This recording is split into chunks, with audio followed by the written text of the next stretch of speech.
Hi dancers, we're going to do a quick manual therapy recovery routine for your foot and ankle. This routine is great for after you've done class, some resistance training, or your feet are just sore and you'd like a little bit of healing. So we're going to start with our feet out front. And if you're somebody who you cannot sit like this on the floor, then just simply sit in a chair and let your legs fall down onto the floor, place your feet on the floor. And we're going to start by lifting up the toes and placing the big toe down, and then alternating it with placing the outer toes down and lifting the big toe up. So we go big toe down, outer toes up, outer toes down, big toe up. And we're going to do that 10 times. That's 3, take your time, 4, don't slump in your low back, make sure you are sitting up tall, regardless of if you're in a chair or if you're doing this on the floor with me.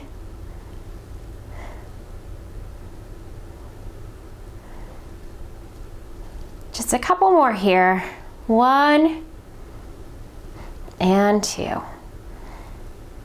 Good. Next, we are going to grab a stretch strap. And whether you're sitting on a chair or you're doing this on the floor, you're going to take that stretch strap and we're going to lasso it around the big toe only.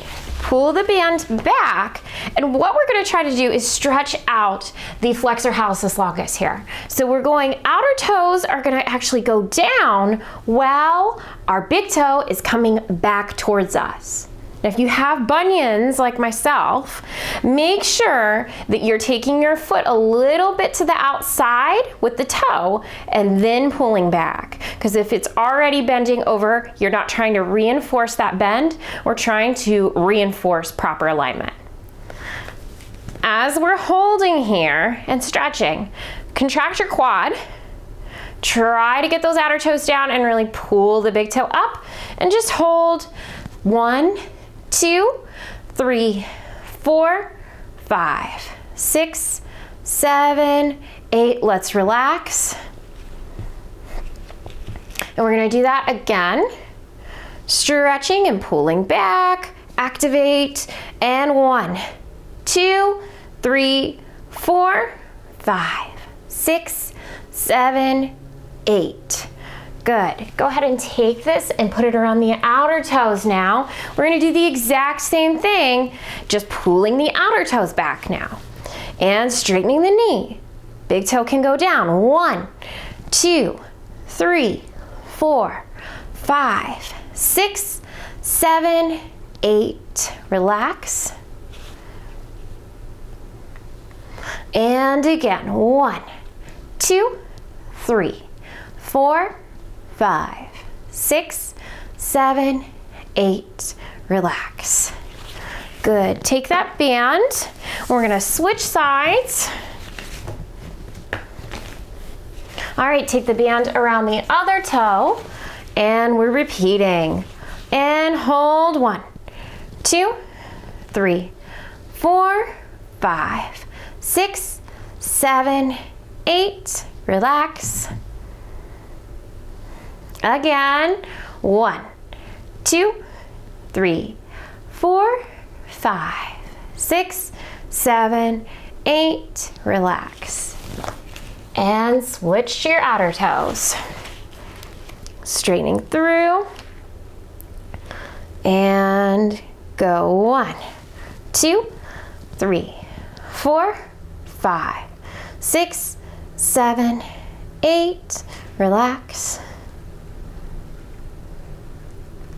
And pull the toes back. 1, 2, 3, 4, 5, 6, 7, 8, and relax. Now, something that is of a concern to many of us in the dance population, and a very controversial one as well, is the use of foot stretchers. A lot of times dancers are trying to use these because we're trying to get more of a point, because we feel tightness on the front side of our leg. This next manual therapy technique is meant to release the anterior tibialis, this muscle that's often tight that restricts our ability to push down and actually be able to roll through and stretch the top of our foot. And this is a much safer alternative than using a foot stretcher. So you can do it in one of two ways. You can take your thumbs, and I want you to start at the top at the base of your knee. So if you feel, okay, here's the patella, we're gonna go to the outside, and then you'll feel a little bit of a bump in a bone right here. You're gonna go below that where the meat of the muscle starts, and you're just gonna take your thumbs and press and go side to side like you're shimmying the muscle. If this is super sensitive to you, then you can just hold there for about 30 seconds and then release the pressure when you're ready. If you're okay, then all you're gonna do is just make your way down your anterior tibialis. When this muscle is really tight and angry too, it can cause shin splints. Another thing you can do while you're going down the belly of this muscle and strumming it sideways is you can pump your ankle just gently.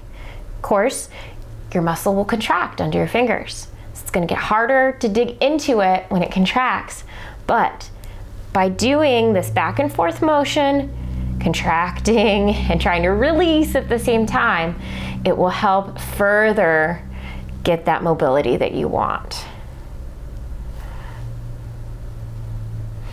Now, a common question is, how long do you do this? As much as you want. As long as it's not causing pain, then there is no reason that you can't do this for a minute, 3 minutes, whatever you feel is best, just so long as you don't feel like you're bruising the muscle. If you feel like you're just getting a nice release, then that is what we want. And to get even deeper, you can always do a massage gun, a gua sha scraping tool, or even one of the rolling spikes balls. I strongly recommend though that the technique you use is a side-to-side technique, whatever you're using, and do that a few times until you start to feel some alleviation of the tightness. You can also go up and down, but the cross friction really helps break up all of the adhesions in this muscle. Make sure you switch to the other side and repeat the same thing, moving down the muscle and up the muscle on the front of the leg.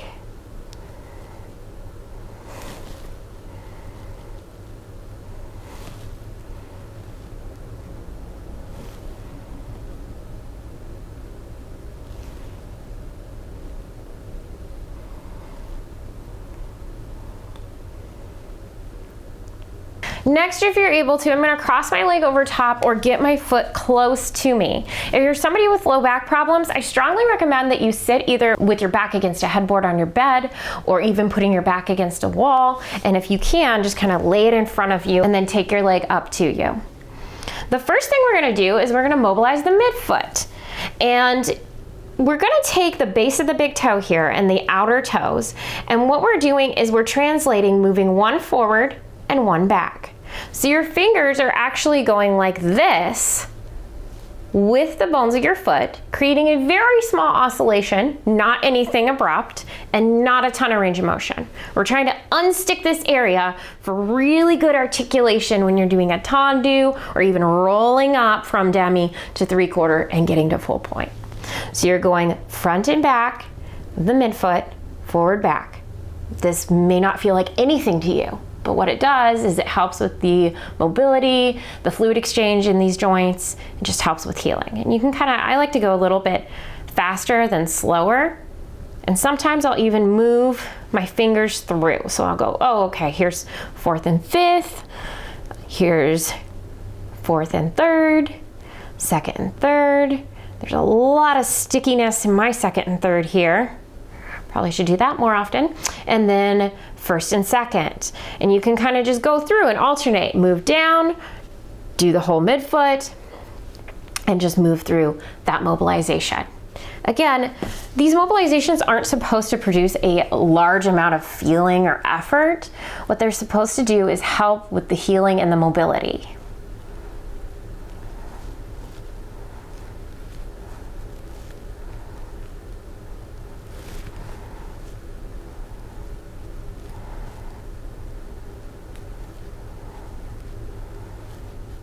Next, we're gonna do some toe distractions. When you distract a joint, what you're gonna do is you're gonna stabilize the proximal or the closest end of the joint to your body, and you're gonna distract the distal end, which is the furthest away. So if we're talking about the big toe joint, we're going to come down to the actual joint. We're gonna just hold it nice and gently, nothing crazy. We're gonna slightly bend the toe, very slight, and then just give a nice little tug, pulling it away, and then relax it. And you can hold all the base of these metatarsals here, and then just distract the toe and relax. This is not active with your foot. It's all being done by your hands. It's good to distract your toes after doing things like lots of releves or point work, because we do get very compressed, and this can feel, and it's very helpful for that recovery process. I like to go through my toes 3 times, and then I'll move on to my next thing.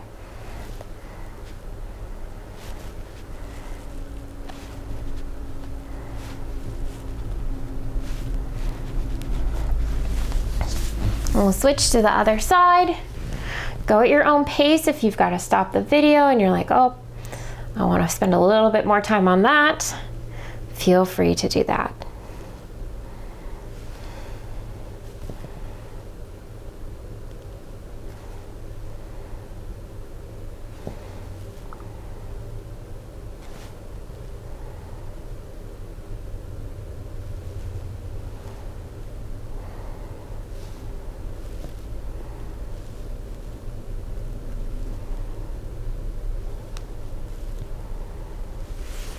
All right, next is the plantar fascia. Often tightens up a lot in me and a lot of all of us in dance. Now, it is really hard to dig in and use your hands for the plantar fascia. If that's something that you like to do and you're comfortable doing it, then you can go ahead and do that. I'm gonna show you guys with a massage gun because I feel a lot of relief with specific attachments with my massage gun. And if you wanna grab that massage gun, it will be below in the description. For my plantar fascia, I take this flat scraper head that is about horizontal like this, and I attach it into the gun. I'm gonna turn it on, and if you have any kind of healing issues, then make sure you do the lowest setting first, because you never want to break skin or anything like that with the massage gun. The first thing I'm gonna do is I'm gonna start right above my heel. This is where the plantar fascia inserts. And I'm gonna just go up and down and concentrate on this spot. If you don't wanna use a massage gun or you don't own one, then you can do this with your hands and just go up and down with your thumbs. Focus on this area until you feel like your body is ready to move on. Now we're gonna go all the way up to the base of the toes where we were mobilizing earlier. I want you to make sure that you go all the way across, hit that base of the big toe, go to the second and the outer toes. So it's almost like you're creating a fan. You're going up, you're hitting, kind of like you're vacuuming, but it's your foot.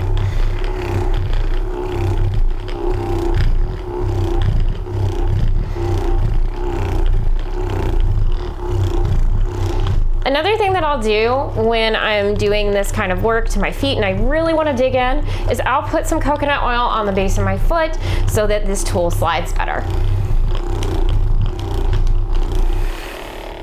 Now I'm going to turn off the gun. I'm going to turn this attachment so that it's vertical, and we're going to do the cross friction on the plantar fascia just like we talked about with the anterior tibialis earlier. Yes, you can use this on that muscle too. It is a little bit more intense, so I would start with your hands and progress up from there. So you're taking the gun now and you're going side to side, starting at the insertion. Going all the way up once you feel like the insertion has gotten enough. And then moving up the entire foot.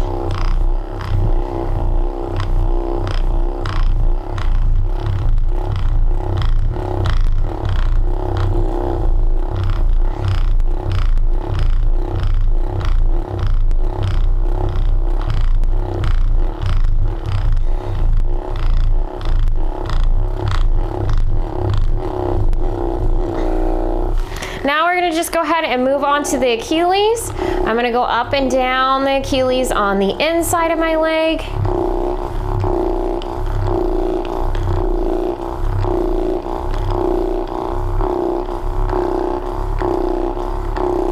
And And then I'm gonna move to the back, and eventually I will go ahead and flip all the way to the outside of my Achilles here.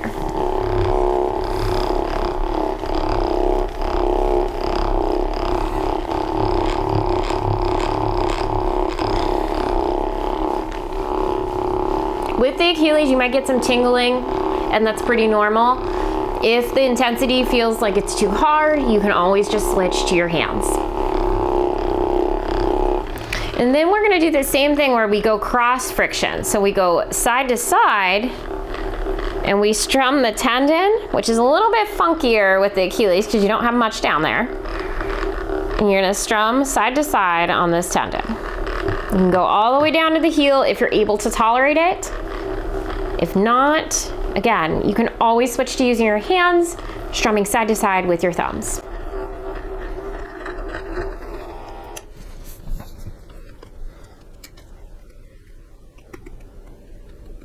Let's go ahead and do the same thing on the other side. We're starting at the base of the heel.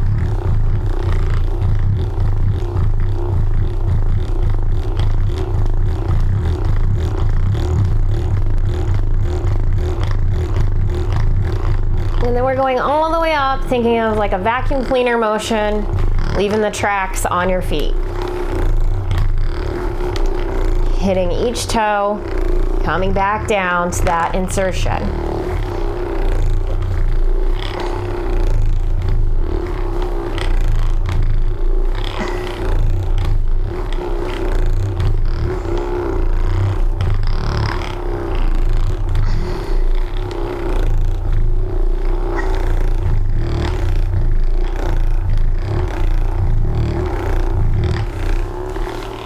Go ahead and switch to vertical, and then you're going back and forth.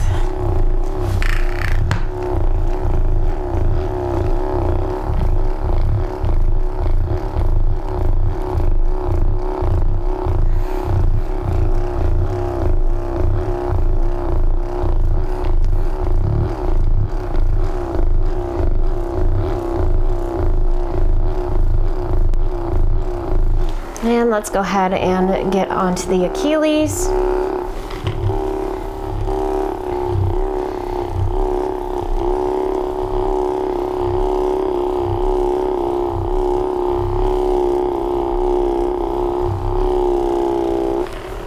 And the outside.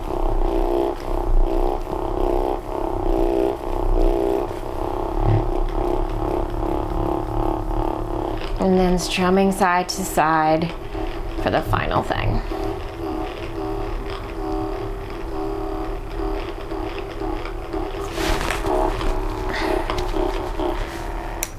I hope that this foot recovery routine has helped you understand and get some alleviation from any tightness, soreness, or pain that you might be having. Remember that a huge part of improving your feet, having better arches, is the recovery that you do. It's not just the strength work, it's not just the stretching work. You actually have to mobilize the tissues and really encourage them to recover so that you can use your feet fully and get your maximum potential. If you have any questions, email me at info@veronicakballet.com.